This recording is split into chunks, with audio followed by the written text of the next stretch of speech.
Good evening friends, स्वागत है आप सभी का जॉब मित्रा डॉट कॉम पे। मेरा नाम है सी एन के शर्मा। आज मैं आपके लिए लेके आया हूँ एक स्पेशल टॉपिक। हम लोग बात करेंगे अरब इजराइल संघर्ष की। इसराइल और फिलिस्तीन के अंदर जो युद्ध चल रहा है उसके बारे में हम लोग बात करेंगे और उसकी ऐतिहासिक पृष्ठभूमि क्या थी उसके बारे में हम लोग बात करेंगे। और साथ साथ इसराइल ने ऐसा कौन सा डिफेंस मिसाइल सिस्टम अपने आप में डेवलप किया है जिसका नाम आज पूरे वर्ल्ड में चर्चा में है, जिसकी मैं बात कर रहा हूँ आयरन डोम की। आयरन डोम के बारे में पूरा विश्व बात कर रहा है, तो उसके बारे में हम लोग समझेंगे कि किस प्रकार से हमास ने जो हमले किए हैं इसराइल के ऊपर, तो उनको सबको डीएक्टिवेट कर दिया एक तरीके से, और पूरे देश के नागरिकों की सुरक्षा की है इसराइल ने। तो दोस्तों, पहले हम लोग समझेंगे इसकी ऐतिहासिक पृष्ठभूमि क्या है। मैं आप सभी से रिक्वेस्ट करूंगा कि आपने अभी तक हमारा चैनल सब्सक्राइब नहीं किया है तो चैनल सब्सक्राइब कर लीजिए और रेगुलरली हमारे चैनल पे अपडेट आपको मिलती रहेंगी। दोस्तों, इस मैप को आप ध्यान से देखिए। अगर मैं ऐतिहासिक पृष्ठभूमि की बात करूं तो आपको अब से 100 साल पहले यानी 1914 यानी 1914 से 1918 का जो फर्स्ट वर्ल्ड वॉर हुआ था उसकी जड़ों में ही इसराइल की जो है निर्माण की प्रक्रिया छुपी हुई है। फर्स्ट वर्ल्ड वॉर के अंदर तुर्की साम्राज्य में तुर्की के अंदर ओटोमन साम्राज्य था, यानी मुस्लिम शासक थे वो, और ब्रिटेन आमने सामने थे। और उसके बाद में फर्स्ट वर्ल्ड वॉर के बाद में जो है तुर्की का पतन होता है और ब्रिटेन ने फिलिस्तीन के अंदर, ये जो आप वाइट डॉट देख पा रहे हैं ना, यहाँ पे उन्होंने यहूदी बस्तियां बसाना शुरू कर दी। ठीक है, 1914 से 1418 के बाद में धीरे धीरे ये बस्तियां यहाँ बढ़ती गई और फिलिस्तीन का एरिया यहाँ पे छोटा होता गया। उसके बाद में सेकेंड वर्ल्ड वॉर हुआ। सेकेंड वर्ल्ड वॉर के अंदर हिटलर ने इन यहूदियों को और परेशान किया, तो ये बचे हुए यहूदी भी थे वो भी सारे सारे धीरे धीरे यहाँ पे आते गए और इसराइल का एरिया बढ़ता गया और फिलिस्तीन यहाँ पे छोटा होता गया। उसके बाद में क्या होता है दोस्तों कि 1945 में ये मामला चला जाता है यूनाइटेड नेशंस के अंदर। 1945 में यूनाइटेड नेशंस के अंदर मामला जाता है और 1947 के अंदर यहाँ पे 29 नवंबर 1947 को इस हिस्से को दो हिस्सों में बांटा जाता है। एक हिस्सा चला जाता है इसराइल के पास में और एक हिस्सा चला जाता है फिलिस्तीन के पास में। ठीक है, अब फिलिस्तीन को यहाँ पे दो हिस्से हैं। एक ये देख रहे हैं, ये अलग अलग, मतलब यहाँ पे भी उनको एक जमीन एक साथ नहीं मिली, उसके दो हिस्से हो चुके हैं। देन आफ्टर 1967 के अंदर 1967 के अंदर वापस अरब और इसराइल वॉर होता है। अरब और इसराइल वॉर, जिसके अंदर जितनी भी अरब कंट्रीज हैं वो इसराइल फिलिस्तीन की तरफ से लड़ती हैं और बाकी जो कंट्री इसराइल अकेला लड़ता है। लेकिन 1967 के अंदर यहाँ पे इसराइल विजयी घोषित होता है और इसराइल ने यहाँ पे जो जेरूसलम के जो दो हिस्से हैं, अब ये जो सारा विवाद का जड़ है वो है जेरूसलम।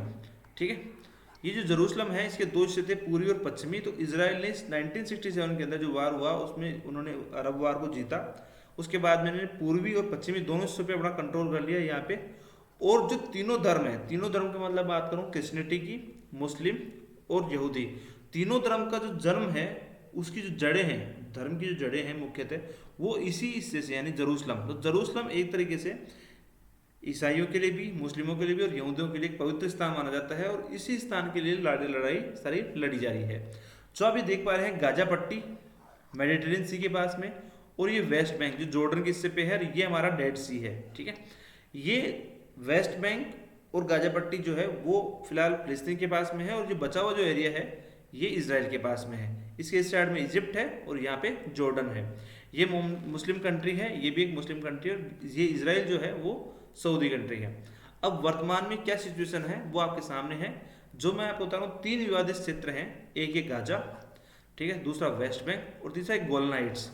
ठीक है, ये गोलन हाइट्स सीरिया के पास में फटार है, ठीक है, और उसके पास में लेबनान है। तो कुल मिला के इस प्रकार से नक्शा तैयार होता है। अब 1967 में जब युद्ध हुआ इसराइल का और फिलिस्तीन का, जिसको अरब वार भी बोलते हैं, उसके अंदर जब इसराइल ने यरूशलेम को फतह किया यानी पूरा यरूशलेम को अपने कंट्रोल में किया, तो उस दिन को मनाते हैं यरूशलेम डे के रूप से। ठीक है, अभी जो युद्ध चालू हुआ है वो भी यरूशलेम डे के दिन ही स्टार्ट हुआ एक तरीके से। यरूशलेम डे आ रहा है, दूसरा रमजान आ रही है। तो अब इसकी पृष्ठभूमि को आप समझने के लिए मैं आपको एक चीज दिखाना चाहता हूँ यहाँ पे कि तीनों धर्म की आस्था का केंद्र यरूशलेम क्यों है। तीनों धर्मों की आस्था का केंद्र यरूशलेम क्यों है? क्योंकि मुस्लिमों में मक्का और मदीना के बाद में, मक्का और मदीना के बाद में जो सबसे पवित्र कोई मस्जिद मानी जाती है तो वो इस मस्जिद को माना जाता है अल मॉस्क को, ठीक है। अल अक्शा इस मस्जिद का नाम है, अल अक्शा, ठीक है। उसी प्रकार ईसाइयों का मानना है कि यरूशलेम ही वो जगह है जहाँ पे भगवान यीशु को सूली पे चढ़ाया गया और वहीं पे भगवान दोबारा जीवित हुए। और यहूदी जो मानते हैं कि इब्राहिम ने अपने जो बेटे ईसा की कुर्बानी यहीं पे दी और यहीं से विश्व का पुनर्निर्माण हुआ, ठीक है। तो अलग सा मस्जिद क्या है वो मैं आपको बताऊंगा यहाँ पे। ये देखिए, ये जो मेन विवादित स्थल है वो ये है डोम ऑफ रॉक और ये अलग सा मस्जिद, ठीक है। और ये जो आप दीवार देख पा रहे हैं, ये जो दीवार है ये है वेस्टर्न वॉल। जो यहूदी लोग हैं वो ये मानते हैं कि जो मस्जिद बनाई गई है वो टेम्पल ऑफ माउंट को तोड़ के बनाई गई है और टेम्पल ऑफ माउंट का जो एक दीवार है वो पुरानी हिस्सा है, बचा हुआ सारा हिस्सा दोबारा बनाया गया है। तो यहूदी जो लोग हैं वो इसी दीवार को पूजते हैं, ठीक है, इसी दीवार को अपना दो नमस्कार करते हैं। और जो मुस्लिम लोग हैं वो इस मस्जिद के अंदर अपनी जो पूजा अर्चना है वो करते हैं यहाँ पे, ठीक है, नमाज अदा करते हैं। और ये डोम ऑफ रॉक है। अब मुस्लिम ये मानते हैं यहाँ पे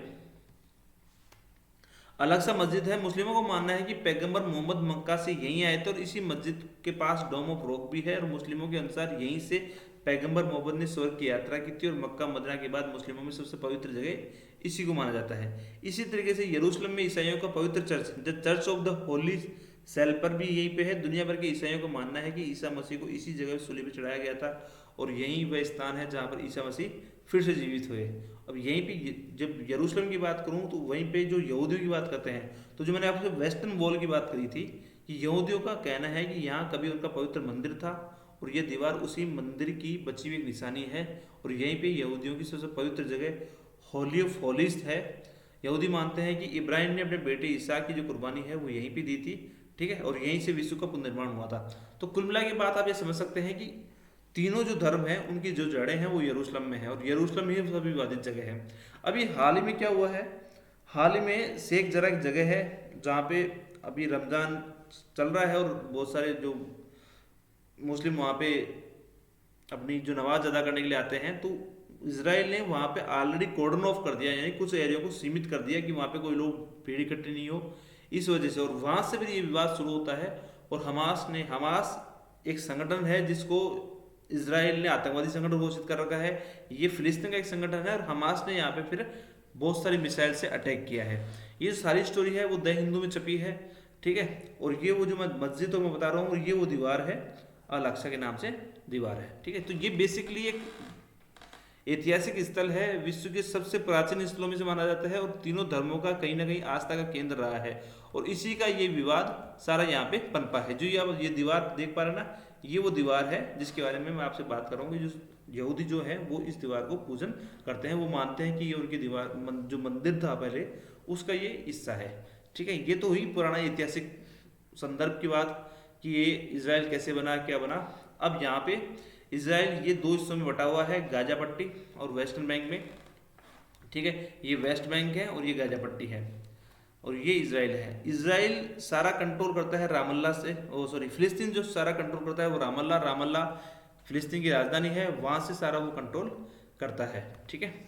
ये है रामल्ला जो वेस्ट बैंक में स्थित है और ये जेरूसलम। तो जेरूसलम तो फिलहाल किसके पास में, इसराइल के पास में है, लेकिन वो अपना कंट्रोलिंग सारा जो फिलिस्तीन है वो यहाँ से करते हैं। अब जो हमास ने अटैक किया है पूरा, और हमास ने अटैक करने के बाद में नई चीज़ क्या घटी है उसके बारे में लोग बात करते हैं। ये जो हमास के अटैक है, हमास ने 1000 ज़्यादा मिसाइल अटैक की हैं इसराइल के ऊपर, ठीक है। जब मिसाइल इसराइल पे अटैक की गई तो इसराइल का anti defence missile system, Israel का एंटी डिफेंस मिसाइल सिस्टम डोम, ठीक है, वो डोम ऑटोमेटिक एक्टिवेट हो गया। आप जानते हैं कि इसराइल पे अटैक होते रहते हैं और इसराइल में एक सायरन सिस्टम है। जब कभी भी कोई हमला होता है तो वहाँ पे एक सायरन की आवाज़ पूरे देश में शुरू हो जाती है और जो खतरे का एक इंगित है वहाँ पे सूचना लग जाती है। जब ये मिसाइल अटैक हुई तो ये देखिए यहाँ पे जितने भी आपके एंटी डिफेंस मिसाइल सिस्टम है वो ऑटो एक्टिवेट होके उन्होंने तकरीबन 90% मिसाइलों को हवा में ही ख़त्म कर दिया, ठीक है। ओनली 10% मिसाइल हैं जिनका अटैक इसराइल पर हुआ है। इसीलिए इसराइल को इतना बड़ा अटैक होने के बावजूद भी इतना ज़्यादा नुकसान नहीं हुआ। अब बात करते हैं आयरन डोम की। मित्रों, आयरन डोम को 2011 में डेवलप किया गया था। इसराइल की कंपनी है राफेल, ठीक है। राफेल के द्वारा इजरायली फर्म राफेल ने ये anti missile defence system develop किया है। ठीक है, अब ये 2011 में डेवलप करने के बाद में इन्होंने पूरे देश में इसको एस्टेब्लिश कर दिया। और ये जो है वो एंटी मिसाइल सिस्टम है, ये ऑटोमेटेड एक्टिवेट होता है। जब भी कोई मिसाइल एक्टिवेट होती है और उसको लगता है कि इससे इजराइल में खतरा होने वाला है, तो ये मिसाइल सिस्टम ऑटो एक्टिवेट हो जाता है। जैसे भारत ने अभी रशिया से S-400 की रिक्वायरमेंट रखी है, भारत इंपोर्ट कर रहा है S-400, उसी तरीके से ये डोम जो है इजरायली डिफेंस सिस्टम है जो कि राफेल ने वहां पे डेवलप किया है। ठीक है, एग्जाम पॉइंट ऑफ व्यू से क्यों से इंपॉर्टेंट है, हो सकता है कि आपसे पूछा जाए कि इजरायल मिसाइल डिफेंस सिस्टम कौन सा है, तो आयरन डोम है जो 2011 में राफेल कंपनी, राफेल यहाँ पे जवाब की बात नहीं हो रही, राफेल कंपनी है जो कि इजराइल की कंपनी है जिसने इसको डेवलप किया है। ठीक है, तो 4 किलोमीटर से लेकर 70 किलोमीटर की रेंज में अगर कोई एंटी बैलिस्टिक मिसाइल आती है या मतलब एंटी मिसाइल आती है दूसरे देश से, तो उसको ये हवा में मार करने की क्षमता इसके पास में है। इसीलिए जैसे गाजा पट्टी से ये रॉकेट मिसाइल लॉन्च हुई, और ये जो डोम है एंटी बैलिस्टिक मिसाइल सिस्टम है, ये ऑटो एक्टिवेट होता है। और ऑटो एक्टिवेट होने के बाद में ये पूरा जो है मतलब इजराइल को कवर कर लेगा, और जितनी भी मिसाइल यहाँ पे उड़ रही हैं मतलब आसमान से आई हैं, उन सबको हवा में ही इस मिसाइल सिस्टम को खत्म कर देगा। ठीक है, तो इसी वजह से इजराइल के अंदर जितना डैमेज होना चाहिए था, 1000 ज़्यादा मिसाइल छोड़ी गई हैं, लेकिन जितना डैमेज होना चाहिए था उतना डैमेज हुआ नहीं है। और उसके बाद में ऑटोमेटिक एक्टिवेट होकर पूरा समाप्त कर दिया गया इस मिसाइल को। यहाँ पे ये जितने भी हमले हुए हैं इजराइल के अंदर, वो हमास ने किए हैं। हमास एक संगठन है फिलिस्तीन का, जिसको इजराइल जो है वो आतंकवादी संगठन मानता है।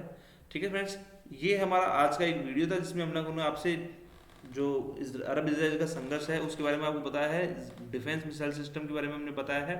दोस्तों, इसी प्रकार के वीडियो मैं आपके लिए लेके आता रहता हूँ, और डेली हमारा करंट अफेयर भी आता है। आप हमारा चैनल सब्सक्राइब कीजिए। आप सभी का धन्यवाद। अगले वीडियो में फिर मिलेंगे। आप सभी का धन्यवाद। Thank you very much.